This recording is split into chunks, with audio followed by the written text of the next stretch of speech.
इस मूवी का स्टार्ट होता है और स्टार्ट में हमें एक नोटबुक दिखाई जाती है। तभी हमें पीछे से आवाज आती है कि जिसका नाम भी इस नोटबुक पर लिखा जाएगा उसकी डेथ हो जाएगी।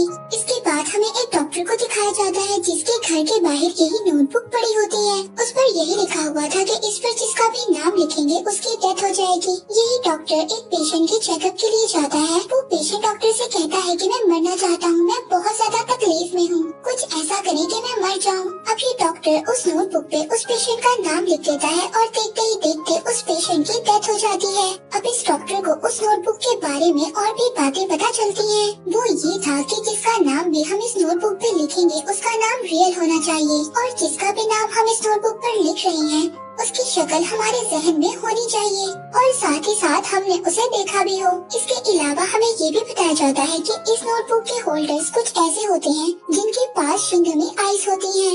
ऐसी आंखों वाले लोग जिस इंसान को भी देखते हैं उस इंसान के सर पर उसका लिखा हुआ नाम उनको नजर आता है और जब वो नाम अपनी नोटबुक पर लिखते हैं यानी कि डेथ नोटबुक पर, तो उन लोगों की डेथ हो जाएगी। ये मूवी एक्चुअली में डेथ नोट का सेकंड पार्ट है। फर्स्ट पार्ट में हमें लाइफ दिखाया गया था।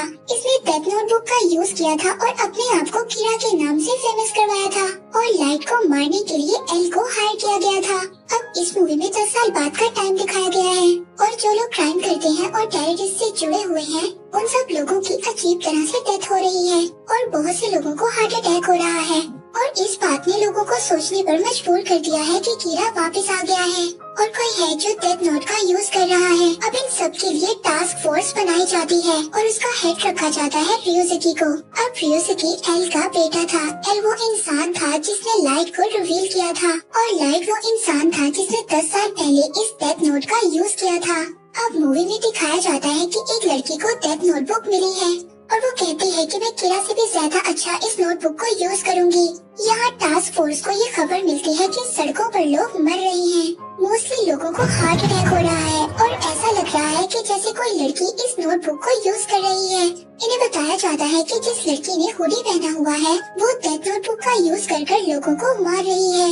अब टास्क फोर्स मौके पर पहुंच जाती है और उनको पता चलता है कि इस लड़की के पास शिंगमी आईज हैं। इसके बारे में आपको पहले भी बताया है कि जिन लोगों के पास शिंगमी आईज होती हैं उनको उस इंसान का नाम उसके सर पर लिखा हुआ नजर आ जाता है। अब ये लड़की लोगों के नाम पढ़ रही है, उस डेथ नोटबुक पर लिख रही है और लोगों को मारती जा रही है।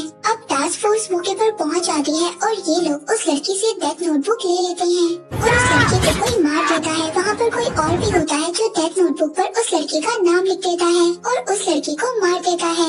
यहाँ टास्क फोर्स अब उस नोटबुक को अपने पास रख लेते हैं और वो लड़की मर जाती है। अब यहाँ पर सब लोग जब डेथ नोटबुक को टच करते हैं तो उसका ऑनर सामने आ जाता है। जैसा कि ये रूल है कि डेथ नोटबुक को जब लोग टच करते हैं तो उसका ऑनर सामने आ जाता है। इस बुक का ऑनर इन लोगों को बताता है कि इस दुनिया में टोटल 6 डेथ नोटबुक्स हैं। लोग इससे पूछते हैं क्या नोटबुक्स इनसे ज्यादा भी हो सकती हैं? तो वो कहता है कि नहीं, इससे ज्यादा नहीं हो सकते। ह्यूमन वर्ल्ड में सिर्फ 6 नोटबुक्स ही अलाउड हैं। अब टास्क फोर्स का टास्क ये था कि उन्होंने बाकी 5 नोटबुक्स को ढूंढना था। इसके बाद हमें दिखाया जाता है सभी लैपटॉप्स, मोबाइल, मॉनिटर में कीरा वायरस फैल जाता है। यानी कि हर लैपटॉप, मोबाइल, मॉनिटर में कीरा की वीडियो चल रही थी। सबके लैपटॉप, मोबाइल्स वगैरह हैक हो चुके थे। कीरा अपने वीडियो में ये बता रहा था कि नेक्स्ट कीरा वो होगा जो सभी नोटबुक्स को इकट्ठा करेगा। इसके बाद वो मुझसे मिलेगा। मेरे पास एक नया प्लान है। मैं ऐसी दुनिया बनाना चाहता हूँ जहाँ पर पीस होगा। यहाँ पर टास्क फोर्स में एक ऑफिसर दूसरे ऑफिसर से पूछता है कि क्या लाइट की डेथ हो गई थी? तो वो कहता है कि हाँ, लाइट की डेथ हो गई थी, मेरे सामने ही हुई थी। अब इन लोगों को समझ नहीं आ रही थी कि अगर लाइट की डेथ हो गई है तो न्यू कीरा कौन है जिसने नोटबुक्स को इकट्ठा करने का मैसेज दिया है। साथ ही हमें ये भी बताया जाता है इन ऑफिसर्स ने एक दूसरे को अपने रियल नेम नहीं बताए हुए, क्योंकि कीरा इनमें से भी कोई हो सकता है और अगर उसे रियल नेम पता हो तो वो रियल नेम उस डेथ नोटबुक पर लिखेगा और इस तरह से इन लोगों की भी डेथ हो सकती है। इसीलिए ये एक सीक्रेट टास्क फोर्स थी। यहाँ पर टास्क फोर्स का हेड अपनी टीम के डिटेक्टिव जिसका नाम मिशिमा है उससे पूछता है कि क्या कहीं ये सब मिसा तो नहीं करवा रही? तो वो कहता है कि मिसा कैसे करवा सकती है, 10 साल पहले उसकी मेमोरी इरेज कर दी गई थी। अब आपको ये भी बताया जाए कि पिछले पार्ट में मिसा भी दिखाई गई थी जो लाइट को पसंद करती थी और वो लाइट के साथ मिलकर काम करती थी। इसके अलावा ये लोग मीसा के केस के प्रोसिक्यूटर के बारे में भी डिस्कस करते हैं, जिसका रोल आप लोगों को आगे जाकर पता चलेगा। इसके बाद हमें मीसा को दिखाया जाता है जो शूट पर थी। जब वो अपने रूम में आती है तो सामने टेबल पर बड़े पोटैटो चिप्स से आवाज आती है। ये आवाज लाइट की थी और जब वो उन पोटैटो चिप्स के पैकेट को खोलती है तो उसमें एक सेल था जिसमें रिकॉर्डिंग ऑन थी। वो रिकॉर्डिंग कह रही थी कि अपने पास पड़े प्रेजेंट बॉक्स को ओपन करो। जब वो उसको ओपन करती है तो उसमें डेथ नोटबुक थी। ये जैसे ही उस डेथ नोटबुक को टच करती है इसकी मेमोरी रिस्टोर हो जाती है, इसको सब कुछ याद आ जाता है। और ये रोल था जब भी कोई इंसान डेथ नोटबुक को पोजेस करता है और उसको यूज करता है तो उसको सब याद होता है। लेकिन जैसे ही वो डेथ नोटबुक को किसी और को दे देता है तो उसकी मेमोरी इरेज करती जाती है, यानी कि उस टाइम पीरियड की सब मेमोरी जिस टाइम पीरियड में वो डेथ नोटबुक को यूज कर रहा था। क्योंकि अब मीसा उस नोटबुक को पकड़ती है तो उसकी सारी मेमोरी वापस आ जाती है। तभी इस डेथ नोटबुक का एंजल भी उसके सामने आता है और कहता है कि मीसा तुमसे बहुत दिन बाद मुलाकात हुई है। और यहाँ पर हमें ये भी बताया जाता है कि टास्क फोर्स ने मीसा पर नजर रखी हुई थी, क्योंकि उन्हें ऐसा लग रहा था कि जो भी न्यू कीड़ा है वो मीसा से कांटेक्ट जरूर करेगा। अब मीसा जब अपनी कार में जाती है तो कार की बैक सीट पर एक लड़का बैठा होता है और वो कहता है कि जो कीड़ा की वीडियो वायरल हुई है उसके पीछे मैं ही था और कीड़ा ने मुझे ये मैसेज दिया है कि तुम मीसा से जाकर मिलो। वो कहता है कि तुम नोटबुक्स को इकट्ठा करने में मेरी हेल्प करो, फिर उसके बाद हम वहाँ पर जाकर मिलेंगे जहाँ पर कीड़ा ने तुम्हें मिलने के लिए कहा था। मीसा उससे कहती है कि अगर तुम जानते हो कि कीड़ा जिंदा है और कीड़ा से तुम्हारी मुलाकात हुई है तो उसने तुम्हें बताया होगा कि उसने मुझसे कहाँ पर मिलना था। पर ये लड़का मीसा से कहता है कि नहीं, उसने मुझे ये बात नहीं बताई क्योंकि वो चाहता है कि तुम मुझे वहाँ पर लेकर जाओ। असल में इस लड़के ने कीड़ा की वीडियो देखी है और वो भी कीड़ा से मिलना चाहता है, यानी कि लाइट को। अब मीसा इसकी हेल्प करने से इनकार कर देती है। इसके बाद ये लड़का यहाँ से चला जाता है। अब टास्क फोर्स ने कैमरे तो लगाए हुए थे, ये लड़का काफी ज्यादा चालाक था। इस लड़के ने कैमरे को हैक कर लिया था, इसीलिए टास्क फोर्स के लोगों को ये बात पता नहीं चलती कोई भी मीसा से मिला है या नहीं। इसके बाद हमें कुछ लेडीज को दिखाया जाता है जिनमें से एक लेडी कीड़ा को सपोर्ट कर रही होती है और उसकी डेथ हो जाती है। और भी बहुत से लोग जो कीड़ा को सपोर्ट कर रहे होते हैं उनकी डेथ हो जाती है। अब ये टोटल 5 नोटबुक्स हैं। इनमें से एक नोटबुक ऐसे इंसान के पास है जो कीड़ा को सपोर्ट नहीं करता और वो उन लोगों को मार रहा है जो कीड़ा को सपोर्ट करता है। तभी हमें उस आदमी को भी दिखाया जाता है जो लोगों को नेट से सर्च कर रहा है जो कीड़ा के ओपन सपोर्टर्स हैं और वो नोटबुक पर उनके नेम लिख रहा है ताकि वो मर जाएं। तभी उनके पास वही आदमी जो मीसा से मिलने गया था कीड़ा का मैसेंजर बनकर आता है। वो इसे हिप्नोटाइज कर देता है, इससे नोटबुक भी ले लेता है और इसको मार भी देता है। बाकी 3 लोग जिनके पास नोटबुक्स थी उन लोगों से मैंने नोटबुक्स ले ली हैं और उनमें से ये एक है। सब कुछ इस लड़के ने करवाया था जो मीसा से मिलने गया था और इसका नाम शीन है।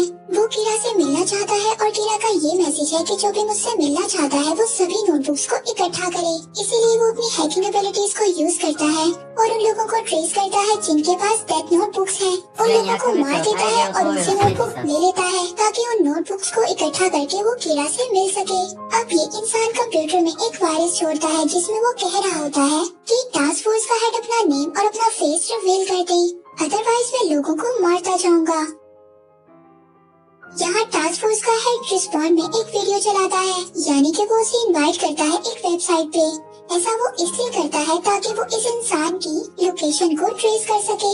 इन दोनों की वेबसाइट पर बात होती है और टास्क फोर्स के लोग इसकी लोकेशन को ट्रेस कर वहाँ पर पहुँच भी जाते हैं, मगर वो इंसान इनके वहाँ पर पहुँचने से पहले वहाँ से भाग जाता है और वहाँ पर एक डेथ नोटबुक भी छोड़ देता है। उस डेथ नोटबुक में इनमें से एक इन्वेस्टिगेटर की डेथ का लिखा होता है। वो स्माइल करेगा और खुद को शूट कर देगा और ऐसा ही होता है। इसके बाद गवर्नमेंट टास्क फोर्स को डिसॉल्व कर देती है कि उनसे ये काम नहीं होगा और उन लोगों ने इन्वेस्टिगेशन ठीक तरीके से नहीं की। मगर मिशुमा की फ्रेंड की डेथ हुई थी और वो इस फैसले पर राजी नहीं होता और वो अपनी इन्वेस्टिगेशन जारी रखता है। अब इस इन्वेस्टिगेशन में उसे रियोजुकी की वीडियो से पता चलता है, यानी कि टास्क फोर्स के हेड की वीडियो से, कि लास्ट डेथ नोटबुक उसी के पास है। अब वो उसके घर पहुंच जाता है और वहाँ पर उसको एक क्रिएचर भी मिलती है जो कि रियोजुकी के घर में रहती है और साथ ही साथ उसे ये भी पता चलता है कि रियोजुकी के पास लास्ट डेथ नोटबुक है, जबकि रियोजुकी उससे कहता है कि मैंने इसे कभी यूज नहीं किया। वो कहता है कि एल ने मुझे ये नोटबुक दी थी और मुझे कहा था कि इस नोटबुक को कभी भी यूज नहीं करना, और न ही मैंने कभी ये नोटबुक यूज की। रियोजुकी उसे कहता है कि अगर मैं तुम्हें मारना चाहूँ तो इस क्रिएचर के जरिए मैं तुम्हें मार भी सकता हूँ, लेकिन मैं तुम्हें नहीं मारूंगा। अब मिशिमा उस पर ट्रस्ट करता है और वहाँ से निकल आता है। अब इन लोगों को ये नहीं पता असल में न्यू कीरा कौन है। इसके बाद मिशिमा को अरेस्ट कर लिया जाता है लाइट के बेटे के केस में, क्योंकि मिशिमा को ये टास्क दिया गया था कि वो लाइट के बेटे को और साथ ही प्रोसिक्यूटर को ढूंढेगा, मगर वो नहीं ढूंढ पाया, इसलिए मिशिमा को अरेस्ट कर लिया गया था कि वो भी शायद कीरा से मिला हुआ है। अब जब मिशिमा को अरेस्ट कर लिया जाता है तो वहाँ पर टास्क फोर्स का हेड उसको छुड़वाने के लिए आ जाता है और कहता है कि हम दोनों मिलकर न्यू कीरा को ढूंढेंगे। अभी दोनों मिलकर प्लान बनाते हैं और दोबारा से उस लड़के से मिलकर कांटेक्ट करते हैं जिससे पहले वेबसाइट पर कांटेक्ट हुआ था।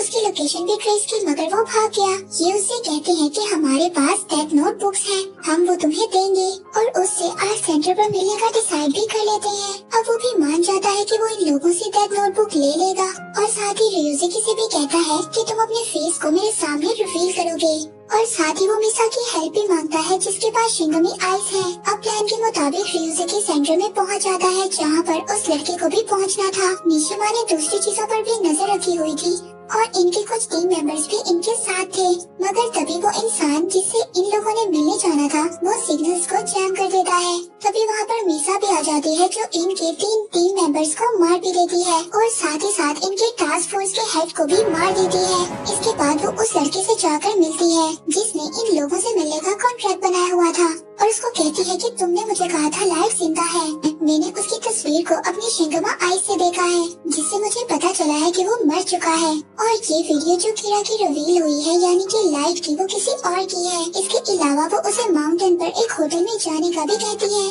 जो बात रियोजुकी सुन लेता है और अपने बाकी टीम मेंबर्स को भी वहाँ पर पहुँचने का कह देता है।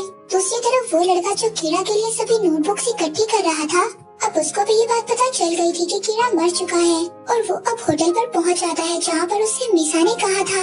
वहाँ पर जाकर वो डेथ एंजल से कहता है कि कीरा मर चुका है और ये वीडियो जिस इंसान की वायरल हुई है वो कीरा नहीं है बल्कि कोई और है। वो कहता है कि मैं तो कीरा को फॉलो करता था और वो तो मर चुका है।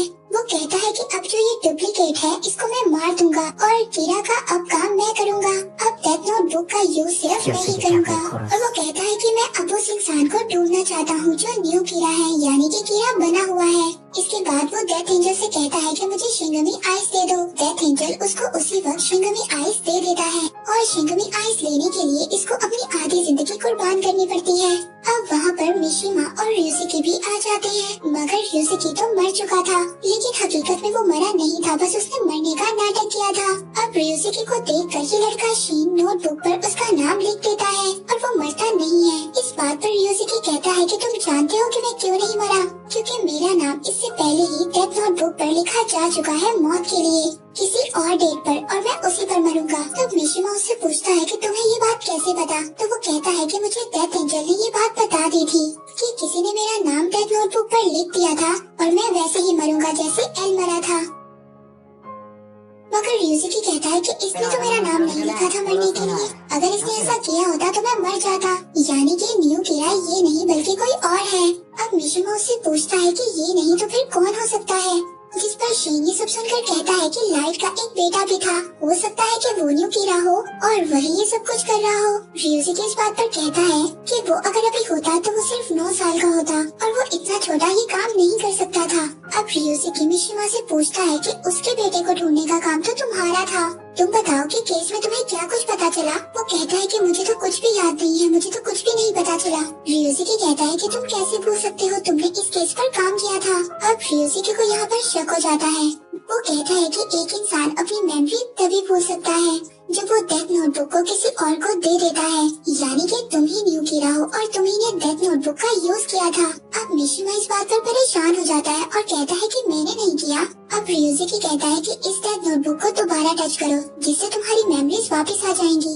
अब मिशिमा उस डेथ नोटबुक को टच करता है और उसकी सारी मेमोरी वापस आ जाती है, जिससे ये बात हमें पता चलती है कि लाइट के बेटे को प्रोसिक्यूटर ने मार दिया था डेथ नोटबुक पर उसका नाम लिखकर। और मिशिमा भी वहाँ पर पहुँच गया था। और जब उसने ये देखा कि मिशिमा को ये सब बातें पता चल चुकी हैं, तो वो मिशिमा का नाम भी डेथ नोटबुक पर लिखने वाला था। मगर तभी मिशिमा ने उसको गन से फायर कर दिया था और इसके बाद ये नोटबुक मिशिमा के पास आ गई थी। तभी उसे कीरा का मैसेज भी मिला था जो उसने अपने बेटे के लिए छोड़ा था, जिसमें उसने ये कहा था कि जब तक तुम्हें ये मैसेज मिलेगा तब तक मैं मर चुका हूँगा और मेरे बाद तुम इस काम को आगे बढ़ाओगे।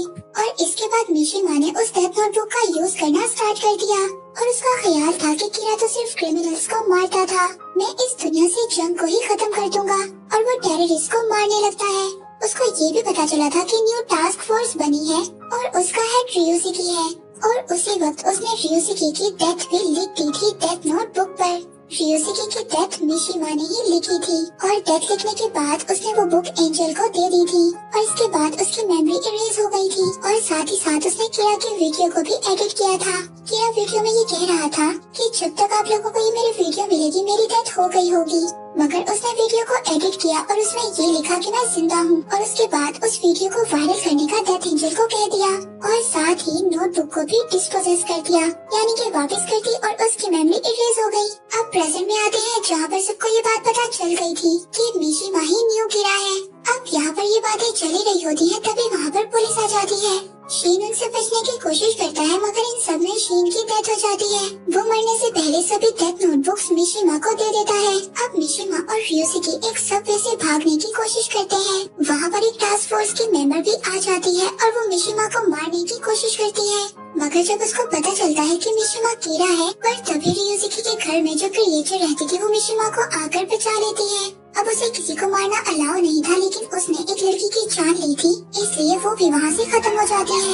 यहाँ पर मिशिमा और रियोशिकी को भी कस्टडी में ले लिया जाता है। अब यहाँ पर रियो यानी डेथ एंजल मिशिमा को बताता है कि 6 डेथ नोटबुक्स दुनिया में लाई गई थी। तो वो कहता है कि लोग अपनी लालच से बाज नहीं आएंगे और इस तरह मेरा फन चलता रहेगा। इस पर मिशिमा कहता है कि वो 6 डेथ नोटबुक तो सिक्योर है और अब गवर्नमेंट की कस्टडी में है। तो रियो कहता है कि नहीं, इंसानों का लालच कभी भी खत्म नहीं हो सकता, ये गेम तो चलती ही रहेगी। और ऐसा ही होता है। इसके बाद मिशिमा को जेल में दिखाया जाता है, जहाँ पर रियोशिकी उसके पास आता है। उसको आकर बताता है कि वो गाड़ी जिसमें नोटबुक्स को लेकर ले जाया जा रहा था, उस पर टेररिस्ट ने अटैक किया है, जिसमें से 4 नोटबुक तो मौके पर ही खत्म हो गई और बाकी 2 नोटबुक्स मिसिंग हैं। और साथ ही रियोशिकी मिशिमा को ये भी कहता है कि तुमने आज ही के दिन डेथ नोटबुक पर मेरा मरना लिखा था, यानी कि आज मैं मर जाऊंगा। इसके बाद वो मिशिमा से कहता है कि इसके बाद तुम इस मिशन पर काम करोगे। मिशिमा कहता है कि मैं इतना क्वालिफाइड नहीं हूँ, तो रियोशिकी ये कहता है कि मिशिमा तो मैं हूँ, अब रियोशिकी तुम हो और तुम क्वालिफाइड हो, क्योंकि समझो कि मिशिमा तो मर रहा है और रियोशिकी जिंदा रहेगा। इसके बाद मिशिमा उसको अपना रियल नेम बताकर वहाँ से चला जाता है, क्योंकि रियोशिकी हमेशा कहता था कि वो लॉ के ऊपर है, इसलिए उसने मिशिमा को वहाँ से आजाद करवा दिया। अब मिशिमा वहाँ से चला जाता है और रियोशिकी की वहाँ पर डेथ हो जाती है। साथ ही हमें मूवी के एंड में लाइट की एक वीडियो भी दिखाई जाती है। वो हंस रहा होता है और कह रहा होता है कि सब कुछ वैसा ही हुआ जैसा मैंने प्लान किया था। इसके बाद ये मूवी यहीं पर एंड हो जाती है।